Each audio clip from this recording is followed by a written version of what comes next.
Television's original automotive magazine.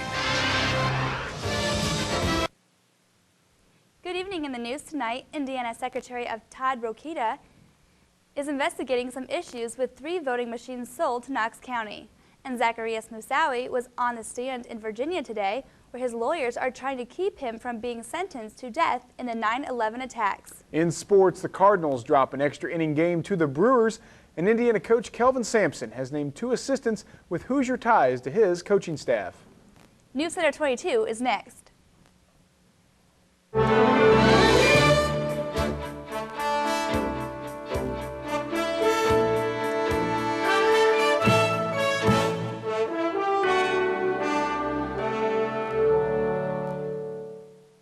Indiana's Secretary of State Todd Rokita says he's investigating 2 companies that supply voting machines to Indiana counties, including the supplier of Knox County's voting machines. Rokita will conduct an enforcement hearing to determine if Microvote General Corporation may have sold or attempted to sell Indiana county's voting machines whose Indiana certifications have lapsed. Knox County Clerk Brenda Hall says part of the investigation concerns 3 machines purchased from Microvote last September whose certifications expired in October.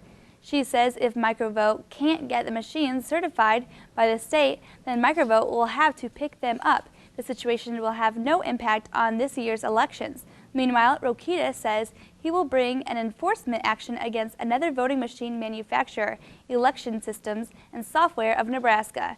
Rokita says he will conduct a public hearing concerning reports of problems with ballots and software that can't be read by voting machines.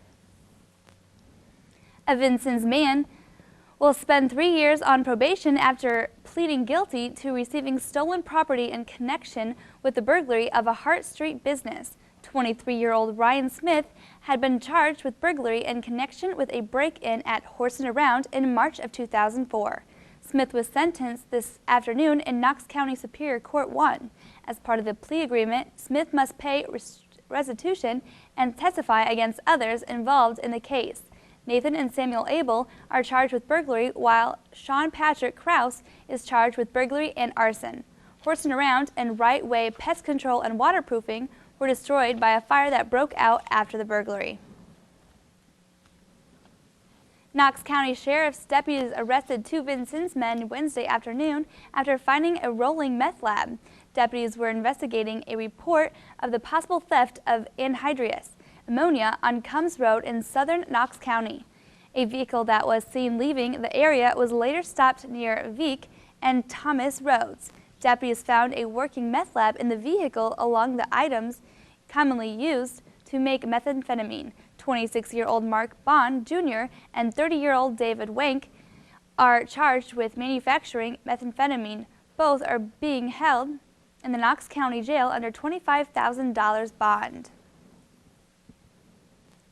4 people are facing drug charges following an investigation by Indiana State and Lagodi Police and the Martin County Sheriff's Department. Today's arrests were made at 3 separate locations. Douglas Lee Moffat, Stephen Mark, and Tiffany Richardson of Lagodi are charged with dealing in Schedule 4 controlled substance. Claude Baugh of Shoals was arrested for dealing in Schedule 3 controlled substance.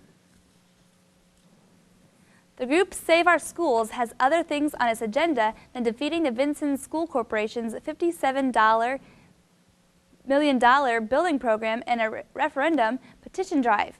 Although the official signature count won't be released by the county auditor until May 3rd at the latest. A preliminary signature count shows the building plan was overwhelmingly defeated. Save Our Schools organizer Gerald Pruse says the group would concentrate on getting 2 write-in candidates elected to the school board in May. He also says the group will try to find grants to renovate the schools the school corporation had wanted to replace.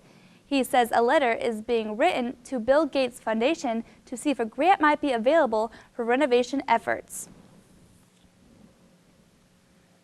A public meeting is scheduled for next week in Bridgeport, Illinois, to hear public health concerns about the Lawrence oil field in Bridgeport operated by Pentex Resources. The meeting will be held Tuesday, April 18th from 7 until 9 p.m. at the Red Hill High School. The U.S. EPA has asked the Agency for Toxic Substance and Disease Registry to evaluate the concerns of citizens who have reported health effects they believe are the result of exposures to strong odors associated with the Lawrence oil field.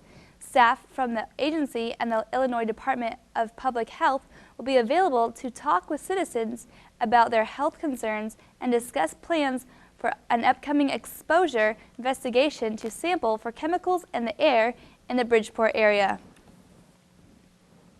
The state climatologist says Indiana could face an unusually wet spring because of cooling of the Pacific Ocean.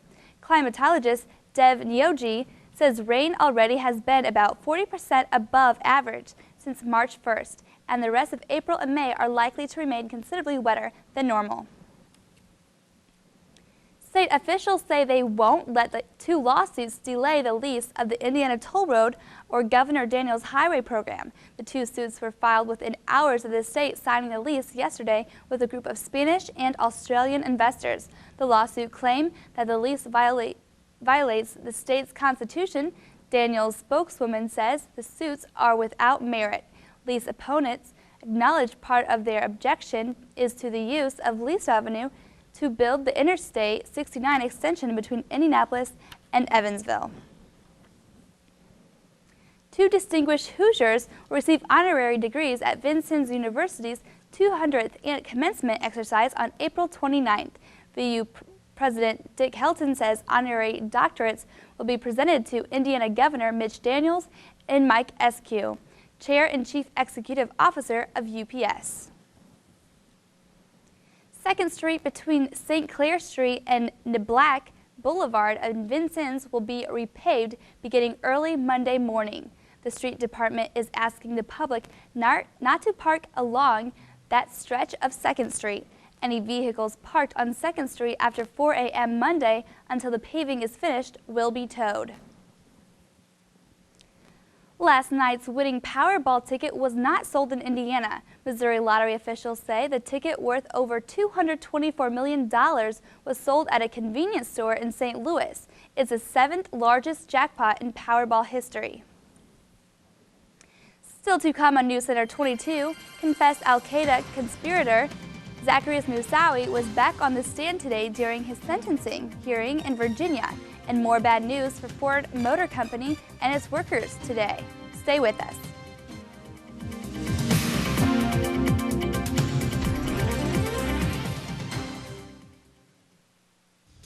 Marry a millionaire? Get real. Real college, real experience, real careers, really fast. Vincennes University Preview Days, April 21st or 22nd. Register at vinu.edu. Win the lottery? Get real. Real college, real experience, real careers, really fast. Vincennes University Preview Days, April 21st and 22nd. Go to vinu.edu. Potentially damaging and bizarre testimony from Zacarias Moussaoui on the stand for the second time in his death penalty trial. The confessed terror sympathizer calls a Navy sailor's tearful anguish at the deaths of two subordinates disgusting. And Moussaoui says because a sailor is in the military, she should expect people at war with her to want to kill her. On cross-examination, Moussaoui said he's convinced President Bush will set him free because he saw it in a vision just as vivid as his dream on flying a plane into the White House. Moussaoui also lashed out as his defense team. He said his lawyer should have argued that he be made available for a prisoner swap if Americans are captured overseas. A cabinet minister says Pakistani forces have killed an Egyptian Al-Qaeda terrorist wanted by the United States in connection with the 1998 American embassy bombings in Tanzania and Kenya. The minister confirmed the death of a man he called an Egyptian terrorist. He says the insurgent was killed late yesterday during a Pakistani military raid in a remote village near the border with Afghanistan. Hazy and unclear, the description from UN nuclear chief Mohammed El-Baradei about Iran's nuclear program. El-Baradei, who's visiting Iran, says His agency has not seen evidence that Iran has been diverting nuclear material for weapons. Earlier today, Iran's president said the world must start treating Iran as a nuclear power. U.S. commanders in Iraq say another American's been killed by a roadside bomb. A brief announcement says only that his vehicle was hit by a bomb today southwest of Baghdad. The death brings to at least 2,365 the number of Americans who have died in Iraq since the war began. A count by the Associated Press shows that at least 36 soldiers have died in Iraq so far this month, compared to 31 all of last month. The Ford Motor campaign of plant closings continue. A nation's #2 automaker says it'll shut down facilities in Norfolk, Virginia and St. Paul, Minnesota in 2008. The plants employ about 4,300 hourly and salary workers. The Twin Cities assembly plant in St. Paul makes the Ranger pickup, which has seen sales decline sharply in recent years. The Norfolk facility makes the popular F-150 pickup. Ford announced in January that it's closing 14 plants by 2012 in an effort to improve results from its North American auto business. Meanwhile, Ford Motor Company is recalling over 134,000 Escape and Mercury Mariner sport utility vehicles to adjust the padding on the driver's side to prevent injuries during a collision. The vehicle affected by the recall are from the 2005 model year. Ford says no injuries or accidents were connected to the recall. Ford is also in the process of recalling over 19,000 Mustang Cobras because the accelerator pedal can stick on the floor carpeting in the car. Toyota will recall about 57,000 vehicles worldwide from its upscaling Lexus brand because faulty parts in the device that winds seatbelts may prevent passengers from buckling up. The world's #2 automaker says 29,000 of the recall vehicles in North America. The move could deal a blow to Toyota, which is known for its reliable products. President Bush is blaming a procedural gimmick by Democrats for the collapse of an immigration law compromise. Bush tells a Washington Small Business Conference that changes in immigration policy will make America more secure and decent, and he's asking lawmakers to work through partisan differences. Some Americans ask the question, who is Congress representing? Some worry that Congress fights over rights for illegal immigrants while the middle class is left to their own devices. Bill Tucker reports. Supporters of illegal aliens have the eyes and ears of politicians. But who's watching? Who's listening to middle-class America? If you think about the issues that concern middle-class families, whether it's the high cost of education, the cost of child care, the cost of housing, the cost of health care, and the availability of health care, none of those issues have been addressed by Congress, and it's really a shame. Paying for college keeps getting tougher. Tuition at publicly funded colleges rose 26% from 2000 through 2004, according to the latest figures. On taxes, more and more working families are being caught by the alternative minimum tax. If they don't do something this year, then about half the people who make from $75,000 to $100,000 will be facing this. If you make between $100,000 and $200,000, 3/4 will be facing it. When the alternative minimum tax was drafted in 1969, it was targeted at literally 155 tax filers in the country. Now more than 20 million people, 15% of all taxpayers, stand to get hit by it. Congress hasn't fixed it. And on soaring energy prices, once again, Congress is standing on the sidelines. There's a tremendous amount that Congress could do. We have an opportunity, I think, to create a more energy independent society. It would be funny if it weren't so serious, but no, wait. And I'm sure you know our cowardly idiot Congress left on a 2-week spring break. This is the biggest bunch of do-nothings. They didn't do anything. They didn't come to terms with the bill. They just left. They went on vacation. They couldn't finish the bill, so they left. So apparently Congress also on a temporary worker program. Bill Tucker, CNN, New York. Police in Pennsylvania's rural Amish country have charged a 21-year-old man with killing 6 members of his own family. Police say the victims, including The suspect's 64-year-old grandmother and her 5-year-old granddaughter died over the weekend from what are described as multiple traumatic injuries. What would you do if you heard about a couple who needed help because they just had sextuplets? You'd probably open your heart and your wallet. And that's just what the people of one Missouri town did when they saw news and all over the front page about a couple with 6 new babies. But now, the truth is coming out. Here's Ed Lavendera. Sarah and Chris Everson are bold. Well, make that very bold. When they moved to Grain Valley, Missouri a few months ago, they started asking for help to care for 6 newborn babies. And they weren't shy about what they wanted. Gary Bradley was one of the many people trying to organize help for the couple. They needed new transportation because they have a truck. They needed a new house. They needed a washer and dryer to handle the clothes for 6 kids, cribs, all of those types of things. The Eversons said they needed all those supplies and money to help care for the sextuplets who would soon be coming home from the hospital. But after weeks and weeks of baby talk, the babies themselves were nowhere to be seen. That was the big question. Why are they holding back the babies, you know? Why hasn't anybody seen these babies? Well, apparently some people said they had seen them. I find that very interesting. I don't know what babies they were looking at. Gary Bradley says they had an excuse for that. They indicated that there was a gag order in place by a judge to protect the lives of the children, and that they had a relative who had threatened to kill the children. And I just found that part very hard to believe. Then Sarah and Chris posed for this picture in the local newspaper, holding 6 tiny sweaters. Again, the babies were not available for pictures. Even the town newspaper had fallen for the story. When the Eversons' picture and story hit the front page of the local newspaper, they became the talk of the town.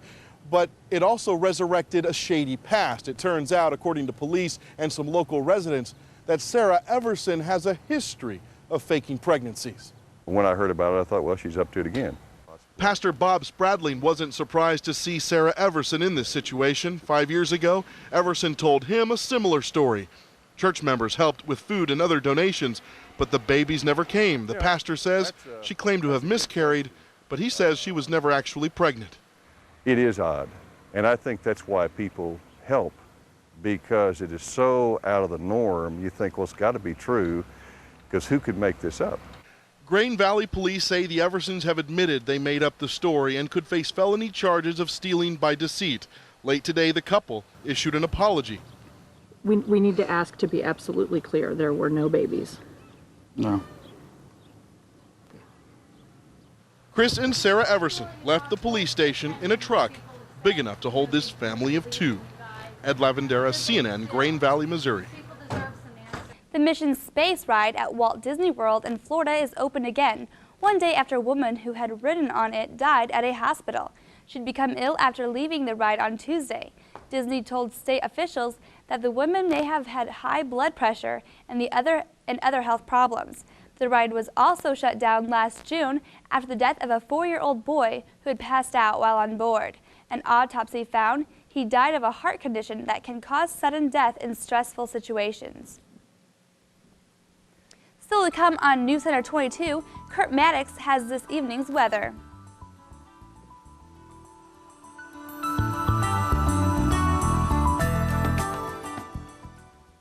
In a few short years, Indians in California went from being the poorest people in the state to among the richest. From being virtually invisible to being the most powerful political lobby in the 6th largest economy in the world. What has been the impact of this dramatic transformation?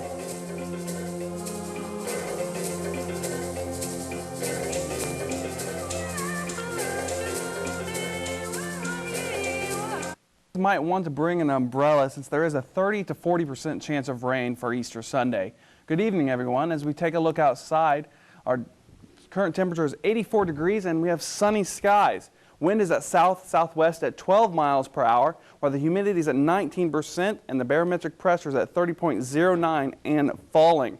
Some area temperatures will show that it's sunny across the Wabash Valley. Mitchell's at 83, Sullivan is at 84, Holland is at 81, and Paoli is at 82.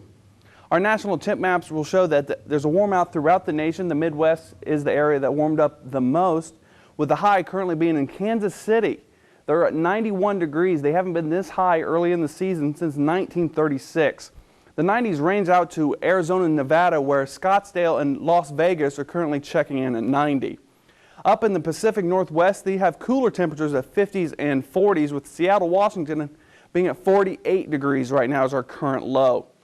Our frontal map will show us that this rain that will be headed our way for Easter Sunday, and I'll tell you about that later, and this cold front has caused those cooler temperatures up in the northwest. This high pressure system over the four corners is the cause of the warmer temperatures, as well as this other high pressure system that's over Alabama and Georgia right now. This warm front through the Dakotas and Kentucky is causing our mid to low 80 temperatures right now. This rain over Wisconsin is pushing in the way, and it'll hit northern Indiana and Illinois tonight. The rain that was over New York and Pennsylvania yesterday has pushed out to the Atlantic Ocean. Some of it's still sticking around Maryland up to Massachusetts. Now let's see when that rain up in the northwest will be headed our way as we take a look at your forecast. Tonight, thunderstorms, low of 64. Tomorrow, scattered thunderstorms with a high of 86. Tomorrow night, thunderstorms as well with a low of 62. Our extended forecast shows that Saturday will have thunderstorms as well. High of 84, low of 64. Sunday, Easter Sunday, will be 83 as a high, 58 as the low, and Monday's partly sunny, 79 is the high, and we're dipping below the 60 for the low at 58. And Emma, that's a look at your weather. Thanks, Kurt. Still to come on Newscenter 22, Michael Nice will have the latest from the ballparks, and Indiana coach Kelvin Sampson has hired 2 assistant coaches with Hoosier ties. Stay with us.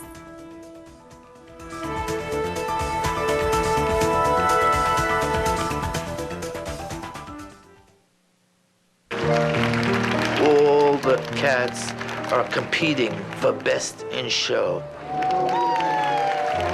It is an athletic event. These cats are athletes. It's absolutely a little powder puff of innocence. When you have a great cat like this, they know what it's all about.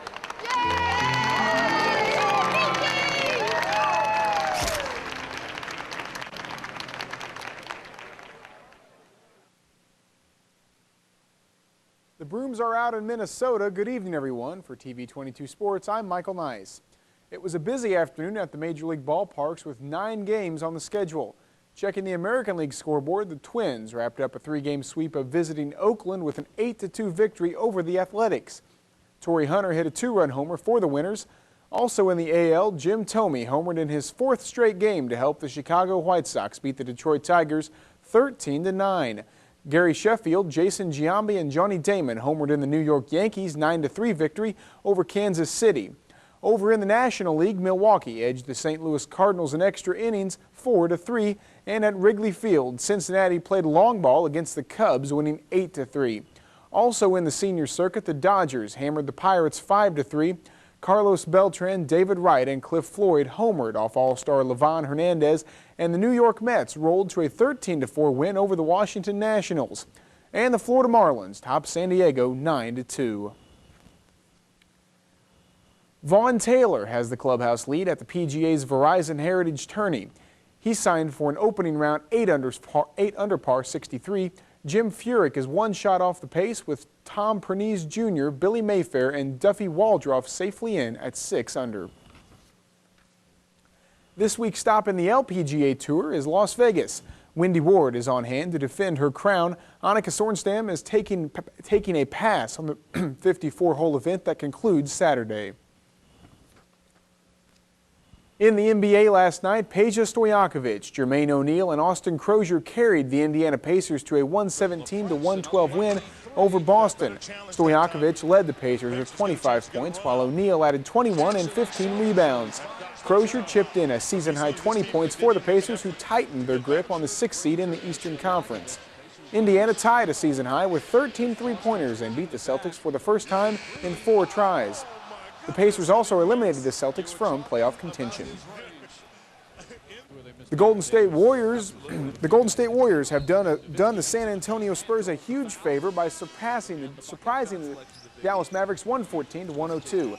The outcome leaves the Mavericks a game and a half behind the Spurs for the Western Conference lead. Dallas has just 3 games to play. Jason Richardson scored 25 points for the Warriors, who snapped a 9-game losing streak and halted the Mavs' win streak at 5. The San Antonio Spurs entered this evening's outing against visiting Orlando with a game-and-a-half lead over second-place Dallas in the race for the best record in the NBA's Western Conference. The Mavericks play at Phoenix tonight. All-Star forward LeBron James is listed as doubtful for Cleveland's outing this evening against the New York Knicks after spraining his left ankle during last night's loss at Detroit. The Cavaliers have already clinched 4th place in the Eastern Conference standings, assuring them home court advantage in the first round of the playoffs. New Indiana basketball coach Kelvin Sampson has named 2 assistants, both with strong ties to the state. They are Ray McCallum, who played and coached at Ball State, and Jeff Meyer, who played at Taylor and was an assistant at Purdue and Butler. McCallum played on 2 state championship teams at Muncie Central in 1978 and 1979. In college, he became the Mid-American Conference career scoring leader and was the first Ball State athlete in any sport to have his jersey number retired. Sampson says both McCallum and Meyer will help the Hoosiers recruit in the state of Indiana. Iowa basketball coach Steve Alford has told the Associated Press he hopes to have a contract extension signed soon. After posting a 25-9 mark this season, Alford was rumored to be a top candidate for the Indiana coaching job, and Missouri officials asked for permission to speak with him about their opening. Guards Jonathan Peoples from Westchester, Illinois, and Joe Harden from Stockton, California signed letters of intent today to play basketball at Notre Dame. Irish coach Mike Bray says he expects both Peoples and Harden, as well as Torrey Jackson and Luke Harngatti, who signed in the fall, to challenge for playing time. Bray says Peoples and Harden are strong ball handlers and play good defense. Peoples is 6'3" and 210 pounds. He played 4 years at St. Joseph's High School in Westchester. Starting the past 3 years, as a senior, he averaged 15.2 points, 4 rebounds, and 4 assists. Harden is 6'7", a 210-pound guard. He played at St. Mary's High School in Stockton. He averaged 17 points and 10 rebounds in his senior season. Less than 2 weeks after being introduced as a member of the Basketball Hall of Fame class of 2006, Connecticut women's basketball coach Gino Auriemma has been hospitalized for what the university calls a minor condition. The school will not elaborate on his condition because of privacy concerns. He's expected to be released this weekend. Duke basketball player J.J. Redick has been named the winner of the Sullivan Award that goes to the nation's top amateur athlete. The Blue Devil star topped Texas quarterback Vince Young and Southern Cal football teammates Matt Leinart and Reggie Bush, who were the other finalists. Redick becomes the first men's basketball player to win the Sullivan Award since Bill Walton in 1973. And Emma, that's a look at sports. Thanks, Michael. Still to come on Newscenter 22, a motorcycle stolen from Southern California 35 years ago is headed back to its original owner. Stay with us.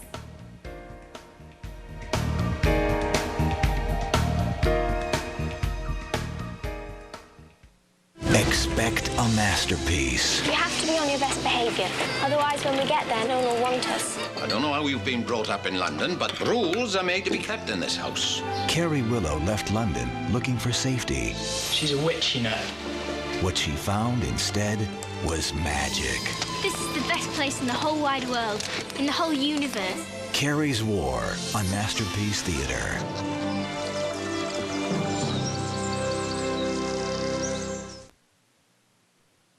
What was lost many years ago is now found. Philip McKean had his 1970 Yamaha motorcycle stolen in Southern California back in 1971.